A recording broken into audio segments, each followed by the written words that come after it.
రోజుకో మర్డర్, పూటకో దాడి.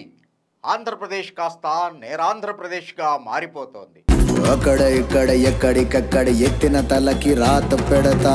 పేపర్ చూసినా, టీవీ పెట్టినా నడి రోడ్డులో జరుగుతున్న అరణ్యకాండకి సాక్ష్యాలుగా నిలుస్తున్నాయి. దెబ్బకి అబ్బని గుర్తుకు తెస్తా, నెత్తుటి స్నానం నీకు చేస్తా. నేరాలు ఘోరాలు అంటూ స్పెషల్ ఎపిసోడ్లు చెయ్యక్కర్లేదు. ఏపీ వైపు చూస్తే చాలు అన్నీ అవే కనిపిస్తున్నాయి.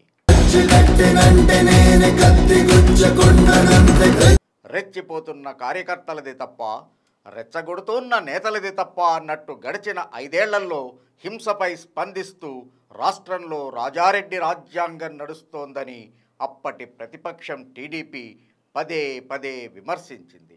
మరి ఇప్పుడు ఏపీలో రాజారెడ్డి రాజ్యాంగాన్ని ఫాలో అవుతున్నారా, లేక లోకేష్ బాబు గారి సరికొత్త రెడ్ బుక్ రాజ్యాంగాన్ని అమలు చేస్తున్నారా? దమ్ములున్న వాడితోటి పెట్టుకుంటే గతే మోతి. ఏపీలో కొత్త ప్రభుత్వం వచ్చింది. పదవులు రాగానే మేము పగ ప్రతీకారాలు చెయ్యం, పాత వాళ్లను కలుపుకొని పాలన చేస్తాం అన్నారు బాబు అండ్ టీం. కానీ చెప్పేదొకటి చేసేదొకటి అన్నట్టు ఉంది ఏపీని చూస్తుంటే. దాడులు, హత్యాకాండలు వరుసగా జరుగుతున్నాయి. నడి వీధికి అడవి నడిచొచ్చినట్లు సంఘటనలు జరుగుతున్నాయి. వైసీపీ కార్యకర్తలు, మద్దతుదారులపై జరుగుతున్న దాడులు చూస్తుంటే బీహార్కి బాప్లా ఏపీ మారిందని ఖచ్చితంగా అనిపిస్తోంది.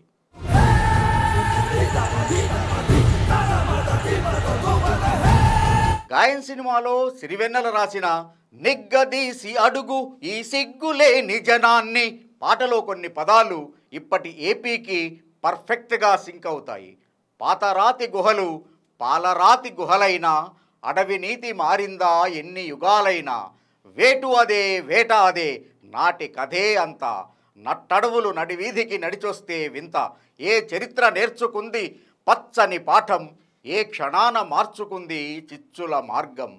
సిరివెన్నెలే బతికి ఉంటే ఇంకా ఏమని రాసేవారు? నిగ్గదీసి అడుగు ఈ సిగ్గులేని జనాన్ని, అగ్గితోటి కడుగు ఈ సమాజ జీవోత్సవాన్ని, మారదు లోకం మారదు కాలం. రేపు గెలిచాక నా దగ్గరికి వచ్చిన టీడీపీ కార్యకర్తని ఒకటే అడుగుతా, నీ పైన ఎన్ని కేసులు ఉన్నాయి అని. 11 కేసులు ఉన్నాయి అంటే నా అపాయింట్మెంట్ ఇవ్వను, 12 ఉన్నాయంటేనే ఇస్తా. ఇది ఎన్నికలకు ముందు లోకేష్ బాబు డైలాగ్. రెడ్ బుక్లో ఒక్కొక్కరి పేరు రాస్తున్నాను అని ప్రతి మీటింగులో బుక్ చూపి మరీ వార్నింగ్ ఇచ్చాడు ఆయన. ఇక పవర్ స్టార్ విషయానికి వద్దాం. చొక్కా పట్టి లాక్కొచ్చి కొడతాం కొడకల్లారా, తోలు ఒలుస్తా, పబ్లిక్గా కుమ్మేసి అక్కడే కొట్టండి, రాడ్లా హాకీ స్టిక్లా. ఇవి పవన్ స్టార్ డైలాగ్స్.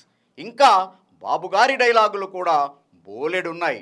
వీళ్ళంతా ఇలా చెప్పేసి అలా పదవుల్లోకి వచ్చేసి అన్నీ మర్చిపోయారేమో, కానీ కార్యకర్తలు అవి మర్చిపోలేకపోతున్నట్టు ఉన్నారేమో. ఆ డైలాగుల ఇన్స్పిరేషన్తో ఎవడ్రా మనల్ని ఆపేది అని వీధుల్లో వీరవిహారం చేస్తున్నారేమో అనిపిస్తోంది ఏపీని చూస్తుంటే.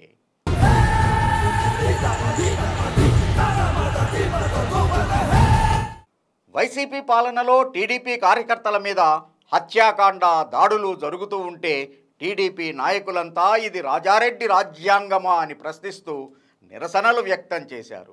మరి టీడీపీ ప్రభుత్వం అదే రాజారెడ్డి రాజ్యాంగాన్ని కంటిన్యూ చేస్తోందా, లేక కొత్తగా లోకేష్ రెడ్ బుక్ రాజ్యాంగాన్ని అమలు చేస్తోందా?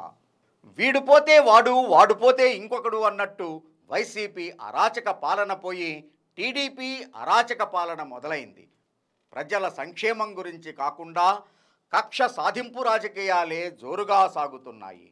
మీరు 10 మంది రక్తాన్ని కళ్ళ చూశారు కాబట్టి మేము 20 మంది రక్తాన్ని కళ్ళ చూస్తాం అన్నట్టు సంఘటనలు జరుగుతున్నాయి. ఇది ఇలాగే కొనసాగితే ఎన్నో అనర్థాలకు కేంద్ర బిందువుగా ఏపీ మారిపోతుంది అనటంలో ఎలాంటి సందేహమూ లేదు. అక్కడ ఇక్కడ ఎక్కడికక్కడ ఎత్తిన తలకి రాత పెడతా. ప్రజలు ఓట్లు వేసి గెలిపించింది పాత ప్రభుత్వం చేసిన పాపాలకి గుణపాఠం చెప్పేందుకే. ఇప్పుడు కొత్త ప్రభుత్వం కూడా వాళ్ళు చేసిందే చేస్తే ఇక తేడా ఏముంటుంది? ప్రజలు సంక్షేమం కోరుకుంటున్నారు. ఈ కొట్లాటలు కుమ్ములాటలకు ఇకనైనా ఫుల్ స్టాప్ పెట్టేసి ప్రజా పాలనపై దృష్టి పెట్టడం మంచిది. అభివృద్ధి జరుగుతుంది అని ఆశపడ్డ ఎందరో ఈ దుర్మార్గ పాలన చూసి అసహ్యించుకుంటున్నారు. ఈ రెడ్ బుక్లు ఎల్లో బుక్లు పక్కన పెట్టి ప్రజా పాలనపై దృష్టి పెట్టకపోతే ప్రజల్లో వ్యతిరేకత వస్తుంది. సైకిల్ మళ్ళీ షెడ్కే పరిమితమవుతుంది. ఎవరికైనా పవర్ ఇచ్చేది మంచి చేసేందుకే అని బాబు అండ్ టీం గుర్తిస్తే మంచిది అని ఆక్రోశిస్తున్నాయి ఏపీలో రక్తమోడుతున్న రోడ్లు. Hey!